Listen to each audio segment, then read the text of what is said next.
Everyone knows about Auschwitz. Almost nobody talks about what happened to the man who ran it. Not the trial, not the verdict, the execution. April the 16th, 1947, a gallows built next to the old crematorium. 100 witnesses. No cameras allowed. 13 minutes from trap door to death certificate. The longest-serving commandant of history's most notorious death camp hanged in the place he built. But the story begins 11 months earlier in a barn near the Danish border when a German Jew with a British uniform kicks down the door.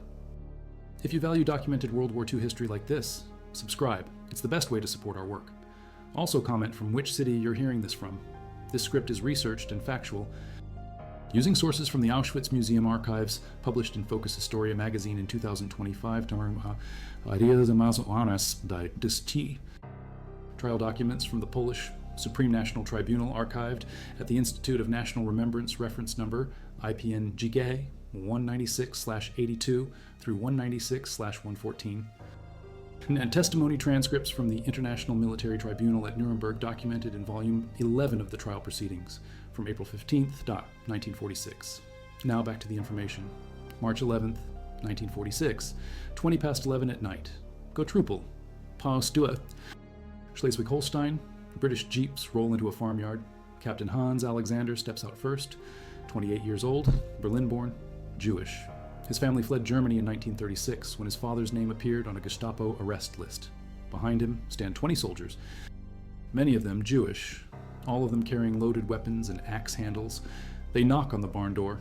Inside the barn sleeps Franz Lang. That's what his identity papers say. Gardener, 46 years old, works the land, keeps his head down. Nobody bothers him. He hears the pounding. His first thought is robbery, common in this area.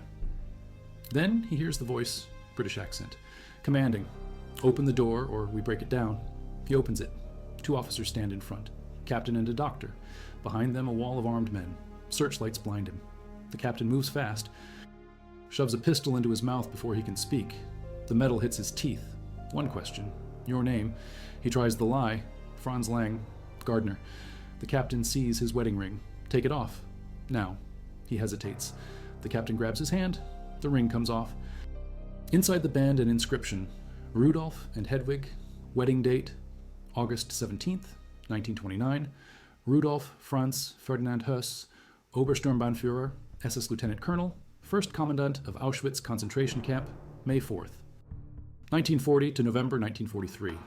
Then again, from May 8th, 1944 to January 18th, 1945. Under his command, Auschwitz evolved from a detention center holding 10,000 prisoners into the largest extermination facility in human history. He introduced Zyklon B gas to the chambers. He designed the selection process on the railway platform. He oversaw the construction of 4 massive crematorium complexes at Birkenau. Conservative estimates put the death toll at 1.1 million people. His own testimony at Nuremberg claimed 2.5 million, most of them Jewish, men, women, children, entire families. He organized their murder with the efficiency of a factory manager, optimizing production. And now he stands in pajamas in a barn with a gun in his mouth, while his captors debate what to do next. Captain Alexander makes a decision, turns to his men, gives them 10 minutes, walks away. The soldiers understand. They drag Höss to a slaughter table, rip off his clothes, beat him with axe handles. He screams. The blows keep coming. Ribs crack, skin splits. After several minutes, the doctor intervenes. Call them off, unless you want to take back a corpse. The beating stops. 3 days later, March 15th, Camp Tomato near Minden, British-run prison. Colonel Gerald Draper conducts the interrogation. War Crimes Group lawyer Höss talks, not in broken fragments, in complete technical detail, how the system worked, who gave the orders, when the killing accelerated. March 16th, he signs an 8-page confession. First time a concentration camp commandant provides documentation of the final solution. The statement opens with a single sentence. I personally arranged on orders received from Himmler in May 1941 the gassing of 2 million persons between June/July 1941 and the end of 1943, during which time I was commandant of Auschwitz. The confession travels to Nuremberg, April 15th, 1946. International Military Tribunal. Höss takes the stand as a defense witness, not for himself, for Ernst Kaltenbrunner, Chief of Reich Security. The lawyer wants Höss to explain the chain of command, prove that Kaltenbrunner didn't know. The strategy fails spectacularly. Höss describes everything. How Himmler summoned him to Berlin in summer 1941. how Hitler had ordered the final solution, how Auschwitz was chosen because of rail access and isolation, how the first gassings used small rooms, how they scaled up to industrial capacity. The prosecutor asks about numbers. Höss estimates 140,000 prisoners held at peak capacity. The lawyer pushes, how many dead? Höss doesn't flinch. Eichmann told me more than 2 million Jews destroyed. Men, women, children? The lawyer asks about method. Höss explains, visited Treblinka first. Camp commandant there liquidated 80,000 in half a year using carbon monoxide. I didn't think his methods were very efficient. So when I set up the extermination building at Auschwitz, I used Zyklon B, crystallized prussic acid. Dropped into the death chamber from a small opening. Took 3 to 15 minutes depending on climatic conditions. We knew when the people were dead because their screaming stopped. Waited about half an hour before opening the doors. Then the special commandos removed the bodies. Took off the rings. Extracted gold from the teeth. The courtroom sits in silence. Höss delivers this testimony in the tone of a bureaucrat discussing workflow optimization. No emotion, no hesitation, just facts, numbers, methods, results. Even the judges seem stunned. This isn't a man denying his actions or claiming ignorance. This is a man explaining how he improved the killing process, made it more efficient, reduced wait times, maximized throughput. The British hand him over to Poland, May 25th, 1946. Auschwitz sits on Polish soil. Polish citizens make up the majority of early camp victims. The Polish government wants him tried in Warsaw. They also want something else. They want his story, every detail, written down. Professor Jan Sain leads the investigation. Examining judge, historian. He requests that Höss write his autobiography. Everything from childhood to capture. Why he joined the Nazi Party. How he rose through the SS. What he saw at Dachau and Sachsenhausen. How Auschwitz began. How it grew. How the final solution unfolded. What he thought about it. How he felt. All of it. Höss agrees. Sits in his cell in Krakow. Writes for weeks. The resulting memoir runs hundreds of pages, published later under the title Commandant of Auschwitz. He blames his subordinates for prisoner mistreatment, claims he never personally beat anyone, says he tried to maintain order but his staff disobeyed, insists he was just following orders, had no choice. The Führer commanded, Himmler directed, Eichmann coordinated. He merely executed, a cog in the machine, not the architect, never the architect, but the details betray him. He writes about watching mothers lead their children into the gas chambers, women carrying infants, kids holding hands. He admits it affected him, made him feel weak. Then he describes talking to Eichmann afterward, how Eichmann explained the logic. Kill the children first. Otherwise they grow up, become avengers, form a new generation. Höss writes that this reasoning made sense, helped him push past his weakness, let him continue his work. The memoir also reveals his life at Auschwitz, the villa 200 yards from the crematorium, his wife Hedwig, their 5 children, Klaus, born 1930, Heidetraud, born 1932, Inga Brigitte, born 1933, Hans-Jürgen, born 1937, Annegret, born 1943. They lived well, every wish granted, the garden a paradise of flowers. Swimming pool in summer. The children played with pets, tortoises, cats, lizards. Their mothers sewed them prisoner badges for dress-up games, triangles in different colors like the inmates wore. Höss came home one day, saw his children running around with these badges, ripped them off, sent everyone inside. But he didn't punish the nanny who made them, just gave her a warning. The trial begins, March 11th, 1947, exactly 1 year after his capture. Warsaw, Auditorium of the Polish Teachers Union, Powiśl District, only venue large enough, holds 500 people. Equipment installed for simultaneous translation, 4 languages, German, French, English, Russian. Entrance cards distributed, demand far exceeds capacity. Former prisoners fill the seats, 50 foreign delegates, 30 government representatives, 20 witnesses who survived Auschwitz. The judges are experienced pre-war lawyers. Many of their colleagues died in Auschwitz, part of the Nazi campaign to destroy Poland's intelligentsia. The defense lawyers face an impossible task. Franciszek Umbreit and Tadeusz Ostaszewski. Court appointed. Their client isn't a sadist, didn't personally murder anyone, just followed orders. Orders issued according to the law of the state he served. But what state? What law? The prosecution presents witness after witness. Survivors describe the selections. The gas chambers, the crematoriums, the medical experiments, the starvation, the beatings, the arbitrary executions, the piles of bodies, the smoke that never stopped, The smell that covered everything, hundreds of thousands of testimonies collected, thousands of documents, photographs, camp records. Eichmann's transportation manifests, building permits for the crematoriums, orders for Zyklon B, invoices, receipts, reports. Höss sits through it all, calm, controlled, no illusions about his fate. He answers questions concisely, no visible emotion, admits his role, confirms the death toll, though he disputes the numbers, maintains that at most 1.5 million died at Auschwitz, not 5 or 6 million, as if the difference matters, as if reducing the number by millions somehow mitigates the horror. At the trial's conclusion, he acknowledges full responsibility as camp commandant for everything that happened in Auschwitz. Everything. But he still frames it as obedience, still calls himself a soldier following orders. April 2nd, 1947. The court issues a 64-page finding. Guilty. Death by hanging. Höss shows no emotion. Thanks his defense lawyers. Declines his right to appeal for clemency. Makes 2 requests. Permission to send a farewell letter to his family.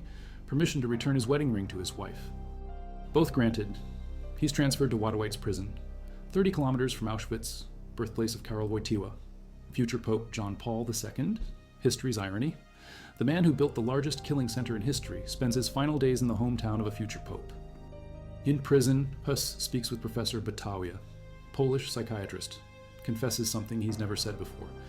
Throughout his entire time running concentration camps, he felt something wasn't right, a feeling, never developed into thought, never prompted reflection, just a vague sense. He didn't act on it, didn't question, didn't disobey, just kept going, did his duty, followed orders. The feeling remained buried until now, facing execution, too late for action, only time for recognition. April 4th, 2 days after sentencing, Höss requests a priest. No one comes. He writes a formal request, repeats it. Finally, Father Władysław Lohn arrives. Jesuit, provincial of the Polish province of the Society of Jesus. Höss wants to confess. He was raised Catholic, strict household. His father Franz Xaver. Höss wanted him to become a priest. Brought him up on religious principles, military discipline, but young Rudolf left the church, joined the Nazi Party in 1922, renounced his faith, embraced the ideology, believed in the racial doctrine, the supremacy of the Aryan race, the necessity of eliminating inferior peoples, believed it as firmly as a Catholic believes church dogma. His own words. Now in his cell he questions everything, whether his turning away from God was based on wrong premises, a hard struggle, but he finds faith again, or claims to. April 10th, 6 days before execution, Father Lohn administers the sacrament of penance. Höss confesses his sins. Next day, April 11th, the same priest gives him Holy Communion, viaticum, last rites. Höss writes farewell letters, one to his wife Hedwig. He tells her he now sees clearly. The entire ideology he believed in so firmly was based on completely wrong premises, had to collapse. His actions in service of this ideology were completely wrong.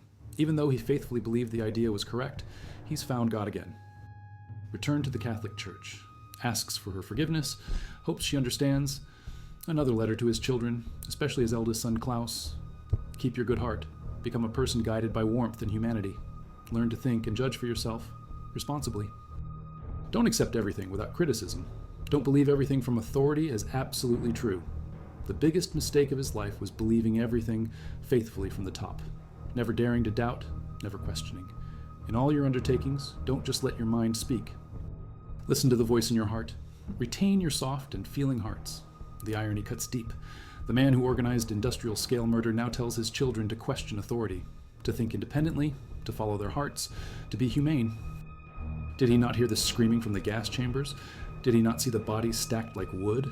Did he not smell the smoke from the crematoriums? His villa stood 200 yards away. The stench permeated everything. People in surrounding villages knew. But he needed a prison cell and a death sentence to question. He needed Professor Batawia and Father Lohn to reflect. He needed the end of his own life to recognize the horror of his actions. If you value factual World War II history like this, subscribe. Also comment from which city you're hearing this from. This script is researched using documents from the Institute of National Remembrance's Krakow branch, published in academic journals, including Ładowiana number 18 from 2015, authored by historian Marcin Witkowski, and the official execution report filed by the Supreme National Tribunal archived under case file IPN GK 196/542. Now back to the information. April 3rd, former Auschwitz prisoners submit a petition to the court. They want the execution carried out at Auschwitz, not in a prison yard, not in some anonymous location, at the camp itself, where he commanded, where their families died, where they suffered. The court agrees. Symbolic justice. The builder hanged at the site he built. But logistics create problems. How to transport a condemned Nazi war criminal through Polish territory without incident. The town of Auschwitz, Polish, name for Auschwitz. Local population knows what happened. Anger runs deep. Fear emerges that residents might try to lynch Höss during transport. The execution date, originally set for April 14th, gets postponed. New date, April 16th. 2 days later, gives authorities time to prepare. German prisoners of war construct the gallows. At dawn, short drop design, trapdoor mechanism, built specifically for this execution. Some sources suggest the German POWs also serve as hangmen. Cannot be ruled out. No one confirms, no one denies. Special passes required for entry. Armed uniformed guards everywhere. Over 100 witnesses approved. Former prisoners, high officials from the Ministry of Justice, State Prosecutor's Office, Security Bureau. The Polish government makes a decision. This will be different from the Arthur Greiser execution. Summer 1946. Poznan. Greiser was Gauleiter of Wartheland, hanged on the slopes of the citadel. Crowds watched. Picnic atmosphere. Children among observers. Vendors sold ice cream, soft drinks, sweets. After the execution, people fought over pieces of the hangman's rope. Souvenirs from a spectacle. Intellectuals and church officials protested. This is not justice. This is circus. The Ministry of Justice took note. Decided the Höss execution would be less public, more dignified. No carnival, no crowds, strict control. April 16th, morning, 8 o'clock. Höss arrives at Auschwitz, transported under guard, taken to the building that once housed the commandant's office, his office, where he signed orders, approved selections, reviewed daily reports. He asks for coffee, request granted, he drinks it. Then led to Block 11, the bunker, camp jail, death block, where prisoners suspected of resistance were interrogated, where torture happened, where many died from beatings, where the first Zyklon B tests occurred. September 1941, 600 Soviet POWs and 250 Polish prisoners locked in basement cells. Gas pellets dropped through openings, all dead within hours. The test that convinced Höss this method worked. Could be scaled up, made efficient. 10 o'clock, Höss let out, punctual. German precision even at his own execution. He walks calm, energetic steps, almost strutting. Some witnesses describe it as bizarre. A man walking to his death with confidence, hands cuffed behind his back. He cannot climb the gallows steps alone. Executioners help him onto the stool above the trapdoor. Father Tadeusz Zaremba approaches, Salesian priest from Auschwitz. Höss requested a priest. The request was granted. The father stands near the gallows. Final prayers. Final absolution. A prosecutor reads the sentence, the charges, the verdict, the punishment. Höss listens, no reaction. The hangman places the noose on his neck. Höss adjusts it with a movement of his head. Precise, making sure it sits correctly. Some witnesses notice this detail. The man about to die ensures the noose is positioned properly. One last act of German efficiency. Control maintained to the final second. The location matters. The gallows stands beside crematorium 1. Several dozen yards from his former villa, where his wife tended her paradise of flowers, where his children played. He can probably see it from where he stands. Behind him, the crematorium where so many burned. In front of him, the villa where he lived in comfort. Between the two, a wooden platform. 13 steps, a noose, a trapdoor. The trap releases, his body drops, the noose catches, physics takes over, short drop hanging, not the long drop method designed for quick neck breaking. This is slower, strangulation more than snap. The priest begins the prayer for the dying. Time 10:08. 13 minutes pass. Höss hangs, body swaying. Doctor waits, checks for pulse, for breathing, for any sign of life. Time 10:21. Physician pronounces death. 13 minutes from trap to certificate. The witnesses watch in silence, no cheering, no celebration, just the quiet presence of those who survived and those who seek justice. Former prisoners stand among Polish officials. They see the man who organized their suffering hang in the place where their families died. Does it bring closure? Does it balance the scales? One life for more than 1 million deaths? 13 minutes for years of industrial murder? The math doesn't work, never will, but the rope tightens. The body hangs. The architect of Auschwitz dies at Auschwitz. That much is clear. The press covers it briefly. Very briefly, newspapers apparently forbidden from printing eyewitness accounts. Documents found in the Höss case files reveal the government's policy. No detailed public reporting, no sensational coverage, no repeat of the Greiser spectacle. The execution happened. That's enough.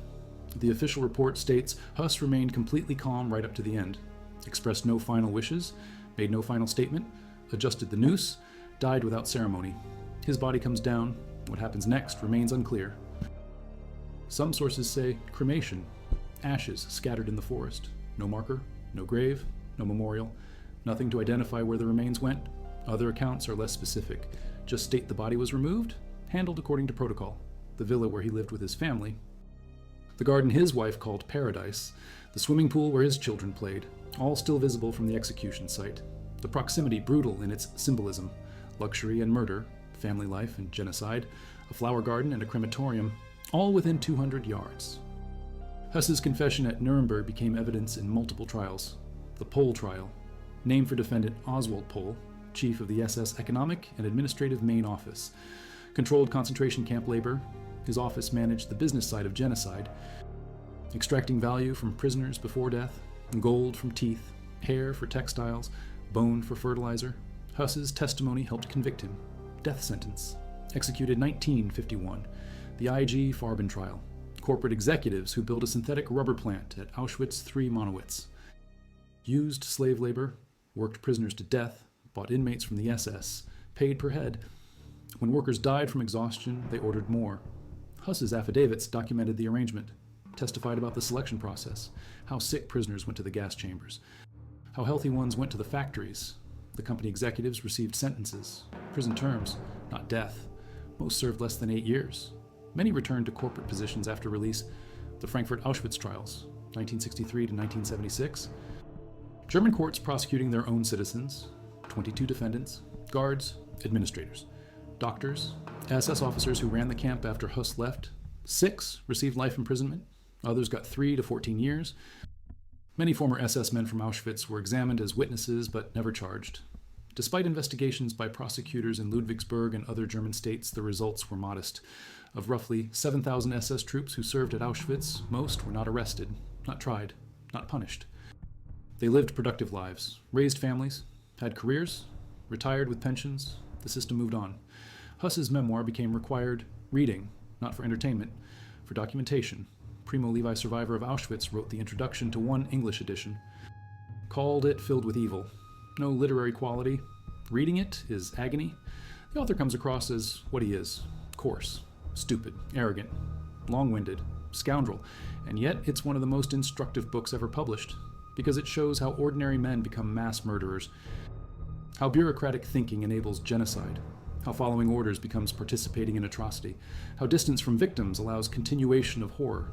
The Nuremberg testimony revealed details nobody else provided: how Himmler chose Auschwitz, rail access, isolation, space for expansion, how the first experiments with Zyklon B happened, Soviet POWs, Polish prisoners, basement cells in Block 11, how the method scaled up, built crematoriums with underground gas chambers, could kill 2,000 per hour at peak capacity, how the deception worked.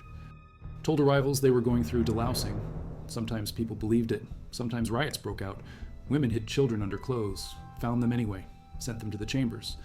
Höss described the process with technical precision: the undressing rooms, the gas chambers disguised as shower rooms, the ventilation systems, the body removal, the gold extraction, the cremation, the ash disposal, every step documented, every number remembered.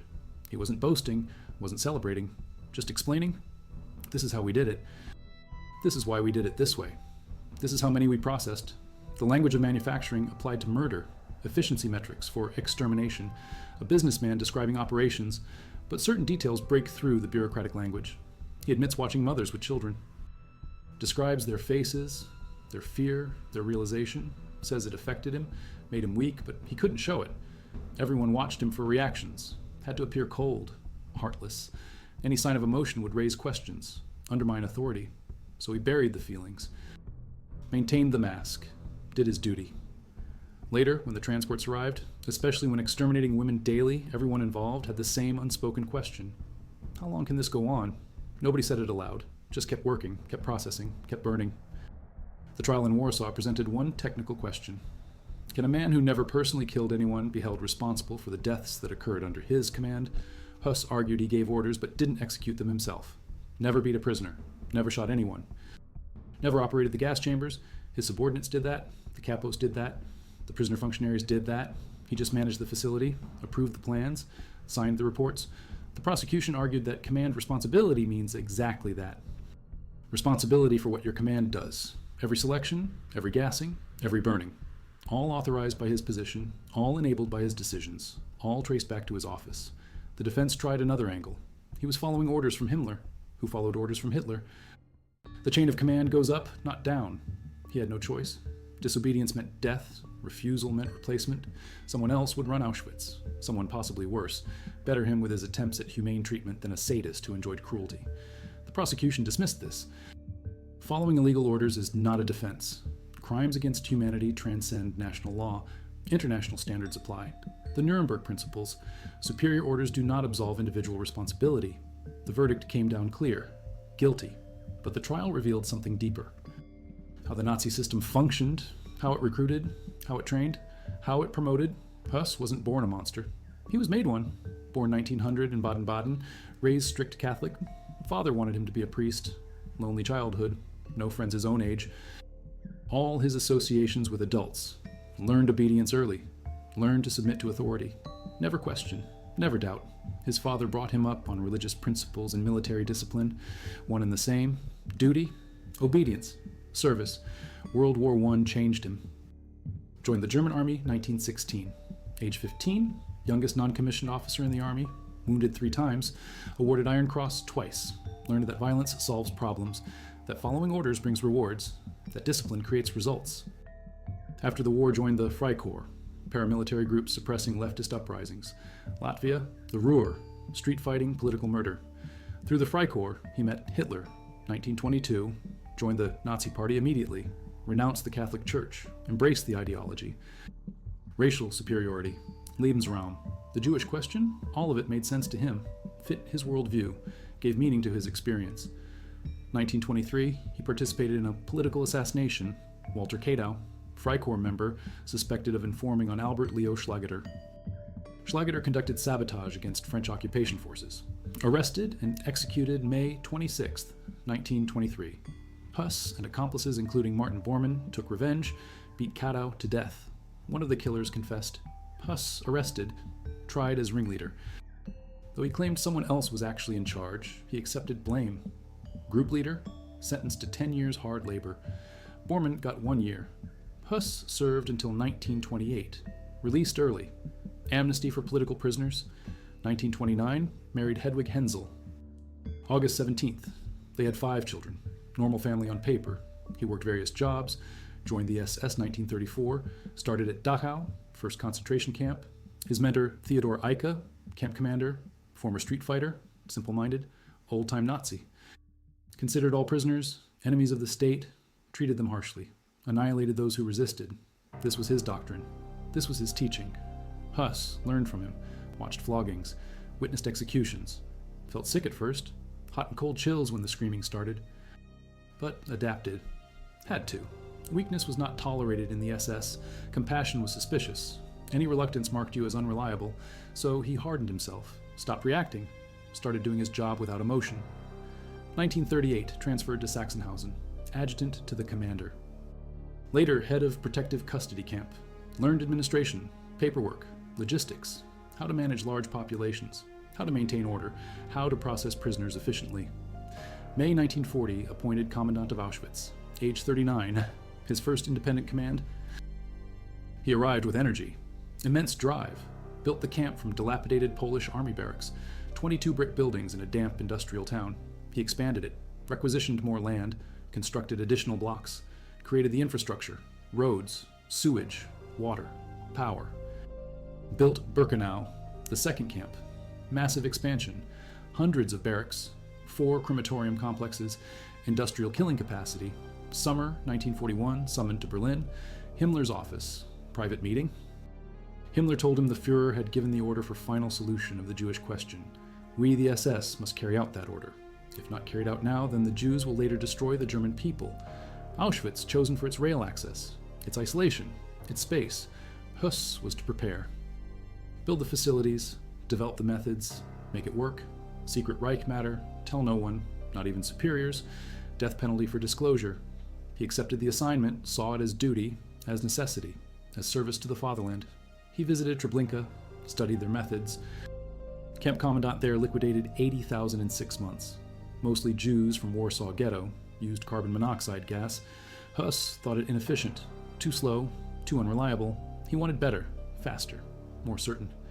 His subordinate, Karl Fritsch, suggested Zyklon B, cyanide pellets in crystalline form, already used in camp for delousing, drop pellets into chamber, gas releases, death in 3 to 15 minutes depending on temperature and crowding. Test it first. September 1941, Block 11, basement, 600 Soviet POWs. 250 Polish prisoners, pellets dropped through holes in ceiling, everyone dead within hours. The method works. Scale it up. Crematorium 1 built first. In the main camp, single gas chamber, single crematory oven, not enough capacity. Build bigger. Crematorium 2 at Birkenau, underground gas chamber, 15 crematory ovens, capacity 800 bodies per day. Crematorium 3, identical, another 15 ovens, same capacity. Crematoria 4 and 5, smaller but still industrial, all operational by spring 1943. Combined capacity over 4,000 bodies per day, the factory of death, fully operational. Höss supervised every detail, reviewed blueprints, approved contracts, inspected construction, tested systems, made improvements, increased efficiency, reduced bottlenecks, optimized workflow.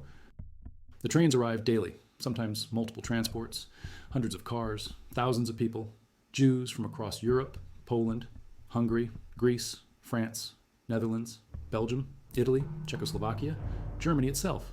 They came by rail, cattle cars, packed standing, no water. No sanitation, days of travel. Many died en route. Bodies removed at arrival. Survivors herded to the platform.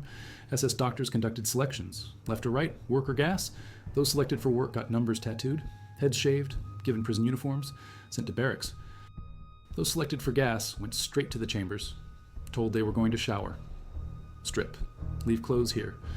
You'll get them back. Into the chamber. Doors sealed. Pellets dropped. Screaming stops. Wait 30 minutes. Open doors. Special commandos enter. Prisoner workers. Forced to do the worst jobs. Remove bodies. Extract gold teeth. Cut hair. Load corpses onto elevators. Up to the ovens. Burn. Remove ashes. Next batch. May 1944. Höss returned to Auschwitz for Operation Höss, named after him. Hungary's Jews. 440,000 people. 56 days. Highest rate of killing in camp history. Transports arrived constantly. Selections on the platform never stopped. Gas chambers operated 24 hours. Crematoriums ran continuously. When ovens couldn't keep up, they burned bodies in open pits. The smoke visible for miles. The smell unbearable. Everyone in the region knew. Couldn't not know. Höss supervised it all, made sure it ran smoothly, solved problems, maintained pace, did his duty. December 1943, transferred to Berlin, deputy to Inspector General of concentration camps, desk job, Oranienburg, oversight of the entire camp system, but Operation Höss brought him back, May to July 1944, then January 1945, Soviet advance. Evacuate the camp, death marches, destroy evidence, blow up the crematoria, leave nothing. He fled west, end of the war.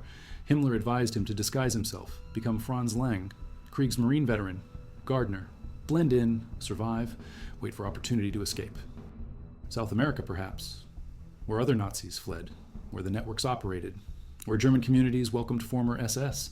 He thought he could wait it out, thought nobody would find him. One gardener among millions of displaced people, but Hans Alexander tracked him. Spent months investigating, interrogating witnesses, following leads. Hedwig Höss, his breakthrough. Rudolf's wife, living above a sugar factory in St. Michaelistan. She claimed Rudolf died April 1945, but Alexander didn't believe her. His team questioned her repeatedly. Days of interrogation. She held out. Then they brought in her son, Klaus. Beat him. She heard him screaming from the next room. Any mother breaks. She gave up the location. Farm near Flensburg. Gottrupel. Franz Lang, the gardener. That's where you'll find him.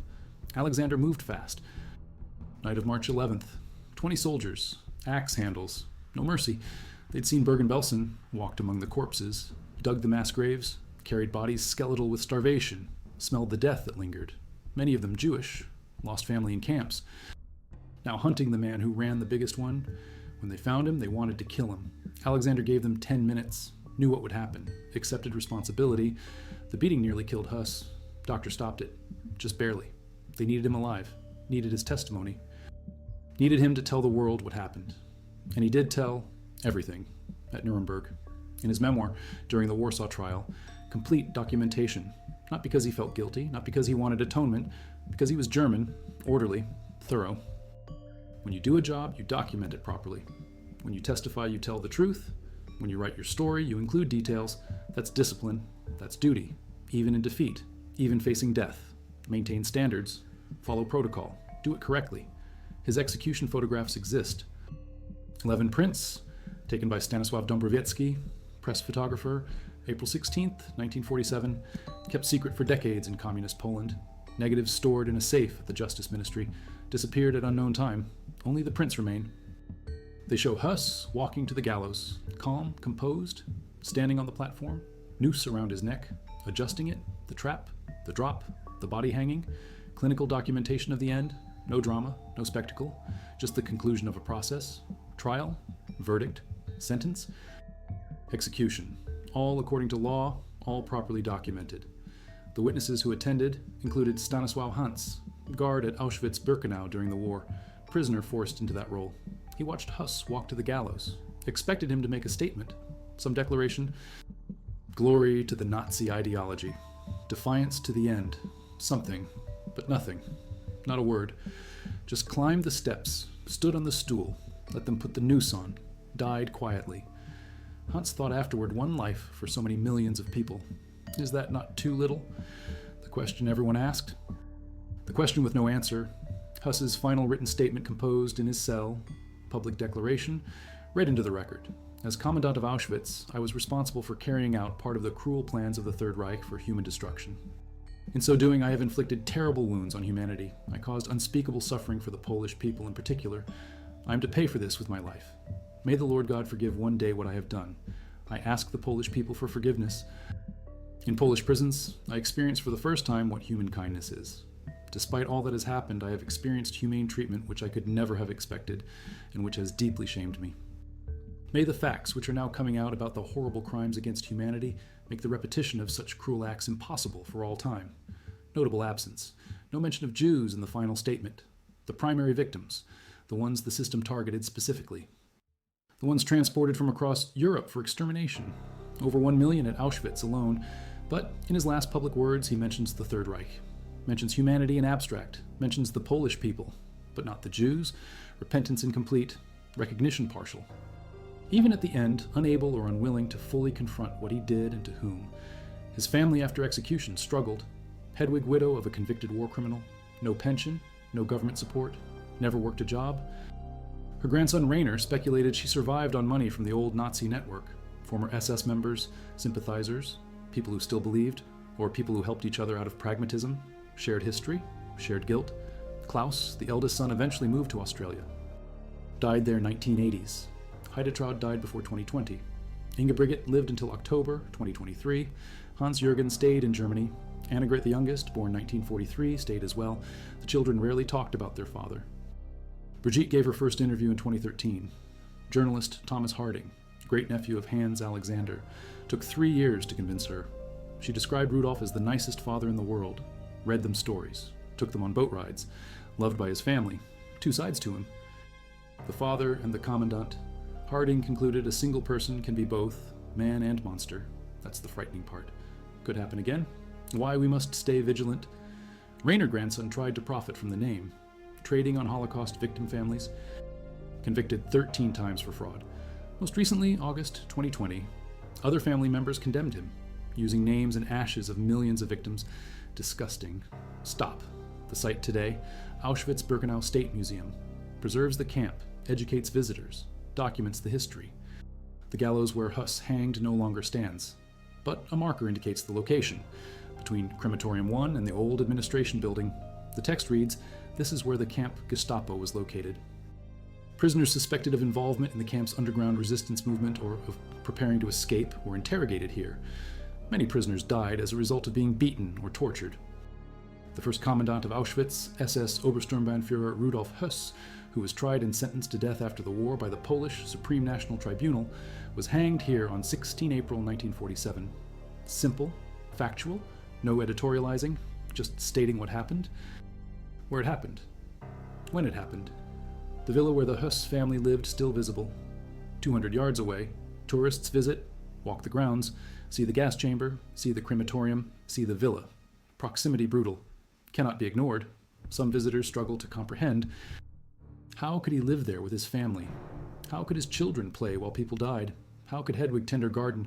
How could they eat dinner, go to sleep, wake up, continue? The smoke, the smell, the screams, all of it right there, right outside the walls of their paradise. The answer lies in compartmentalization, work and home separate, duty and family separate, orders and conscience separate, mind partitioned into sections, each sealed off, never letting them touch, never allowing contradiction. At work he was commandant, efficient, professional, dutiful. At home he was father, husband, man who read bedtime stories. The two never met in his mind, never had to reconcile, until the cell in Krakow, until Professor Battaglia asked questions, until Father Lone heard confession, until the letters to his family. Only then did the partitions crack. Only then did he glimpse the whole picture. One life, one man, both the garden and the gas chamber, both the children playing and the children burning, but recognition came too late, action impossible, redemption unavailable, only acknowledgement. Only words, only requests for forgiveness from people who cannot give it. The dead cannot forgive, the murdered cannot absolve, the exterminated cannot reconcile. They're gone, ashes scattered, names forgotten, families erased. Nothing brings them back. Not trials, not executions, not confessions, not memoirs. Justice, perhaps. Closure, maybe. But not restoration, never restoration. Höss was the last public execution in Poland. After him, the government stopped. No more public hangings of war criminals. Too much risk of spectacle. Too much chance of carnival atmosphere. From 1947 forward, executions happened in prison, behind walls, away from crowds, witnesses limited, press excluded. The death of Rudolf Höss marked a transition from public accountability to private justice, from collective witnessing to official record. His execution photographs, the 11 surviving prints, became historical documents, evidence that it happened, proof that the man who built Auschwitz died at Auschwitz, hung where his prisoners died, burned where his victims burned, ended where he began. 13 minutes, the time from trap door opening to death certificate signed. 47 years old, born November 25th, 1900, died April 16th, 1947. 46 years building a life, 46 years making choices, 24 years in the Nazi Party, 13 years in the SS, 5 years as commandant of Auschwitz, 1 million deaths under his command, conservative estimate, his own claim, 2.5 million. The real number, unknowable, records incomplete, evidence destroyed, survivors scattered. But even the lowest estimate staggers. 1 million people, 1 million lives, 1 million stories, 1 million futures erased by one man's signature, one man's authority, one man's obedience. The gallows stood in April 1947 for one purpose: dropped a body through a trap, strangled a man with rope, ended a life, then came down, wood and nails, dismantled, gone. But the crematorium remains, brick and concrete, permanent, the chamber where bodies burned, where Höss stood and watched, where his systems operated, where his orders executed, still there, still visited, still witnessed. The execution temporary, the crime scene eternal. That's the final irony. The man gone, the place remaining, the architect erased, the building standing, the commandant dead, Auschwitz preserved. So we remember, so we document. So we never claim we didn't know.